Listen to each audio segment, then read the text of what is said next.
안녕하세요.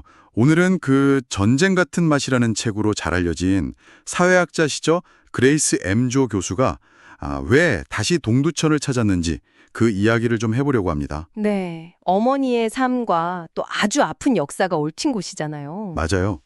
그 현장을 직접 마주한 그분의 발걸음을 여러 자료들, 특히 동두천 시민활동가 최희신님의 글을 통해서 한번 따라가 보겠습니다. 네, 그 그레이스조 교수의 책은 사실 단순한 회고록이나 연구서라기보다는 그 전미도서상 최종 후보에도 올랐었잖아요. 네, 그렇죠. 개인적인 경험, 그러니까 부산 기지촌 출신인 어머니의 삶이랑 또 한국전쟁, 기지촌 여성들의 그 복잡한 역사를 아주 깊이 파고든 그런 작업이었거든요. 개인사와 역사가 만나는 지점이군요. 그렇죠. 이번 동두천 방민도 바로 그 연장선상에 있다고 봐야 하고요. 특히 현재 거기서 진행 중인 그 역사 보존 운동과도 직접적인 관련이 있습니다. 그래서 이번 시간에는 조 교수가 동두천에서 뭘 보고 또 뭘 느꼈는지, 그리고 왜 그 기억의 용기라는 걸 강조하는지, 또 현장에서 목소리를 내는 분들, 아까 말씀하신 최신님 같은 활동가들의 이야기는 어떤지 좀 깊이 들여다볼게요. 읽을 들으시는 당신에게는 이 이야기들이 어떤 의미로 다가올지 한번 생각해 보시면서 따라오시면 좋겠습니다. 조 교수가 작년 11월이었죠. 그때 동두천에 있는 성병관리소, 그 보존운동 농성장을 찾아서 지지를 보냈어요. 그러면서 다시 오겠다고 약속을 했었거든요. 약속을 했었군요. 네, 그리고 지난 7월 6일에 정말 그 약속을 지키러 다시 동두천을 찾은 겁니다. 그냥 농성장만 들른 게 아니고요. 어머니의 젊은 시절 모습이 어땠을까 상상하게 되는 그 보산동 클럽 거리 있잖아요. 네네. 거기를 직접 걸으면서 기지촌의 그 분위기, 그 흔적들을 직접 느꼈다고 합니다. 직접 그 공간을 체험하는 건 정말 기록으로만 보는 거랑은 다르겠네요. 그분이 특별히 강조한 메시지가 있었나요? 네, 있었습니다.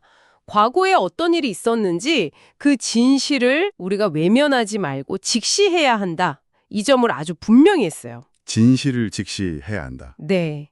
국가폭력의 피해자들이 그냥 과거의 인물로 사라지게 둬서는 안 된다는 어떻게 보면 현재 진행형의 외침인 거죠.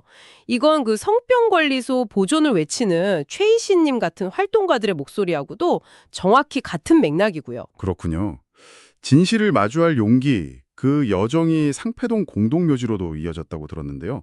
거긴 또 어떤 곳인가요? 상패동 공동묘지. 거기는 이제 기지촌 여성으로 살다가 젊은 나이에 안타깝게 세상을 떠난 분들, 그중에서도 연고가 없는 분들의 묘지가 아주 많았던 곳이에요. 무연고 묘지들. 네, 거기서 조 교수가 1970년대에 있었던 한 사건에 대해 듣게 됩니다.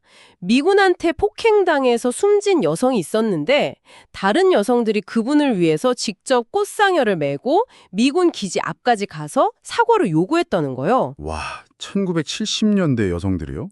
그건 진짜 상상하기 힘든 용기인데요. 조 교수님 반응은 어땠어요? 정말 큰 충격을 받은 것 같았어요. 동시에 아주 깊은 존경심을 표했고요. 그 이야기를 작은 수첩에 막 꼼꼼하게 받아 적으면서 지금 하라고 해도 어려운 일인데 그 시절 여성들이 그런 용기를 냈다.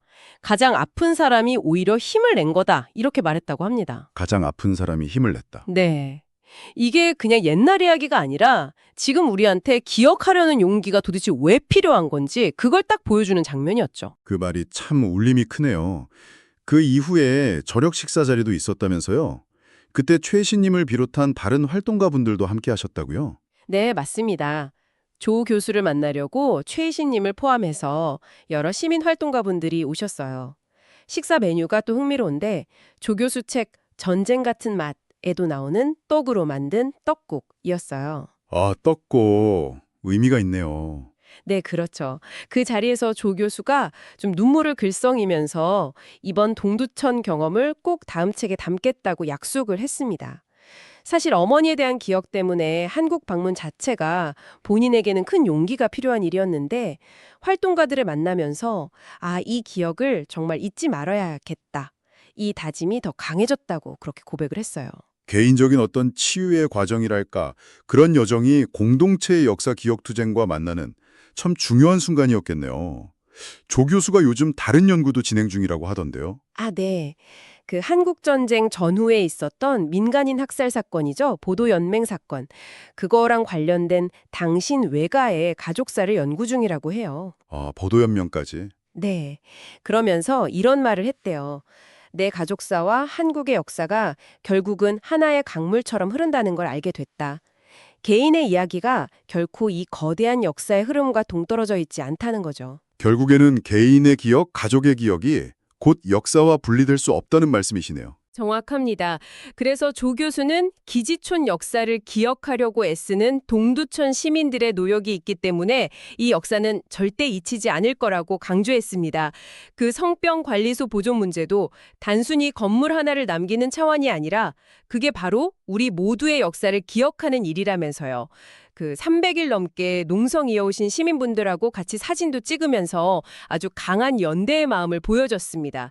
그 사진 한 장에 참 많은 이야기가 담겨 있겠죠? 네, 오늘 저희는 그레이스 조 교수의 동두천 재방문 그리고 시민활동가들의 만남을 통해서 개인의 아픔이 어떻게 역사의 증언이 될 수 있는지 또 고통스러운 기억이라 할지라도 그걸 마주하고 기억하라는 용기가 왜 중요한지를 좀 살펴봤습니다.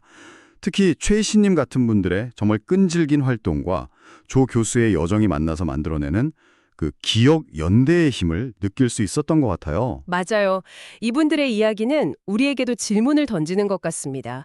혹시 당신 주변에는 이렇게 외면받거나 제대로 이름 불리지 못하는 그런 역사는 없나요? 어쩌면 아주 사소해 보일 수도 있는 그런 기억들을 마주하고 또 이야기하려는 용기.